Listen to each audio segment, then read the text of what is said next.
Truth is stranger than fiction. I'd heard the saying before, but nothing prepared me for the absurdity of what was to come.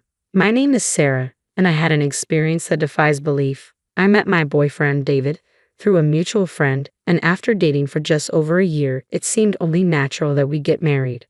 As we settled into our new life together, I moved into his apartment and started organizing our things.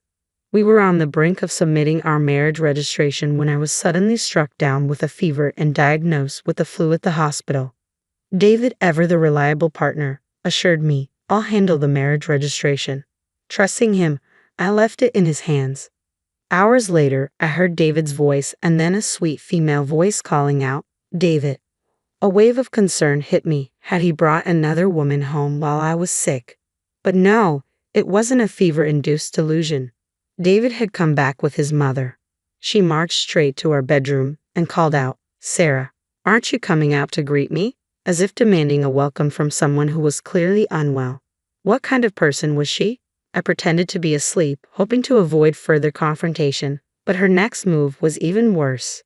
She yanked the blanket off me and scolded, "You're still in your pajamas." Of course, I was still in my pajamas, because I was sick.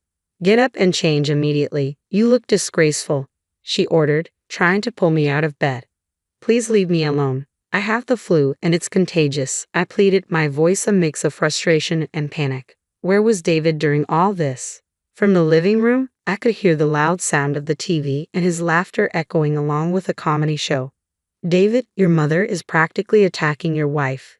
Is this how you treat your wife? Unbelievable. Fine, if you're too sick to cook, I'll handle David's meal. Be grateful, you useless fool," she shouted before storming out. Her cruelty towards someone who was bedridden was nothing short of wicked. "David, I'm making your dinner, okay?" I overheard her say.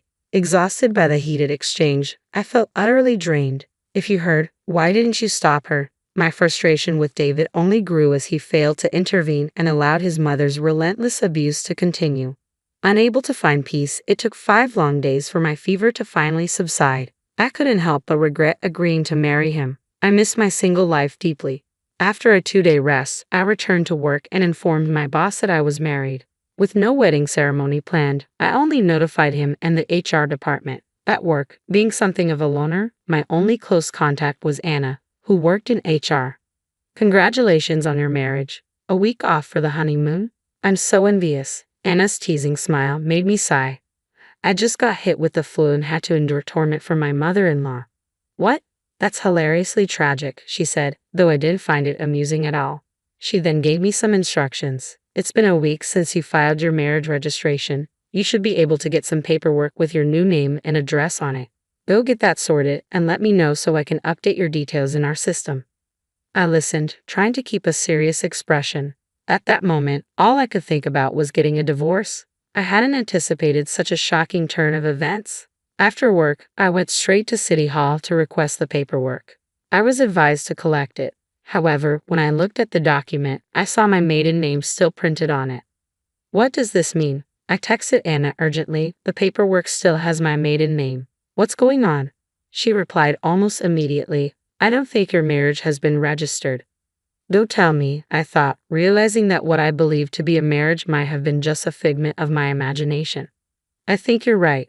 Shocking, isn't it? Anna seemed frustrated by the back and forth messages and called me directly. "You haven't been scammed out of money, have you?" "No, the only thing I've lost is my peace of mind. Just in case, you should apply for an annulment. Your husband might be a con artist." "A con artist? The person I've been with for over a year? A con artist?" It seemed extreme, but with his mother's behavior, it wasn't entirely out of the realm of possibility. Taking Anna's advice to heart, I went ahead and applied for an annulment of my marriage. "Aren't you shocked?"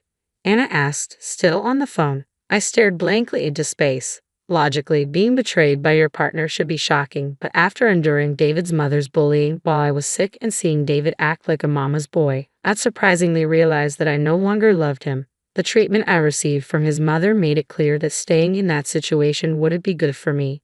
"If you're okay, that's good to hear. But what about your boyfriend? What was going on with him?"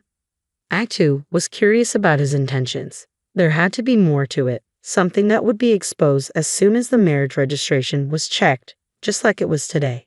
David is 27 and has a decent job. He must have known his deception would come to light quickly. Maybe there was more to this. Perhaps he was committing marriage fraud. Maybe he was testing me. If I couldn't figure it out, it would make me a perfect target for scammers.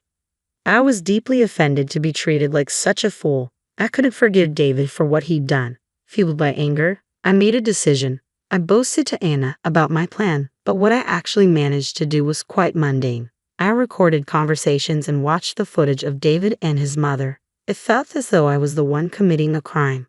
After about 3 days of this, all I had captured was more of his mother's bullying and the usual conversations between the mama's boy and his mother. My interest waned, and I grew bored with the lack of solid evidence. Being a detective wasn't as easy as it seemed. Little did I know, an unexpected turn of events was about to unfold later that very day. At dinner, as I choked down his mother's bland beef stew and endured her usual verbal attacks, I must have looked emotionally drained. Seeing my defeated state, his mother smirked with satisfaction and let out a chuckle. "You've seemed unhappy ever since you got married, Sarah. But you know, it's because you're not fulfilling your duties as a wife, so I'm here to teach you. You should be grateful for that." I could barely muster the energy to respond. What kind of answer was that? What a terrible woman David's mother was. It was fortunate, in a way, that she wasn't my mother-in-law. Wait, did she know I wasn't actually married to David? Was she bullying me despite knowing I wasn't her daughter-in-law? "Mom, oops, I let it slip. My bad," she said, fake coughing and casting a sidelong glance at me. "Let me explain. David and I had a plan for our happiness." What? This was an unexpected twist. I had assumed David was acting alone, but it turned out his mother was involved in the deception as well. Did they realize I was investigating? What does she mean by our happiness? Intrigued by this dramatic development, I listened closely. "You seem to be in the dark, so let me clarify. Your marriage registration was never filed. This means you and David are still just strangers." Yes, I knew that. It was my decision to go along with it, though I felt guilty. I did it because Mom instructed me. We wanted to see if you were truly right for David. If you turned out to be unsuitable, he could simply have a child with you and then leave. This way, we wouldn't sully our family records. They wanted a child, not my money. What exactly are you saying? The reason we didn't file your marriage registration was that we were testing you to determine if you'd make a good wife. What was that? Could any novel have such a dull plot? All my efforts over the past 3 days had amounted to nothing. Feeling defeated, I headed to our bedroom, where I had already packed my bags in case I needed to make a quick escape if my eavesdropping was discovered. As I gathered my things, David rushed over in a panic. "I never meant to hurt your feelings." "It's okay. Goodbye," I said, avoiding his gaze. What more could I say? Was I really involved with a con artist? It felt like something out of a fiction movie. When I unexpectedly returned home, my parents were stunned. As I recounted the events, they were left speechless, their mouths hanging open.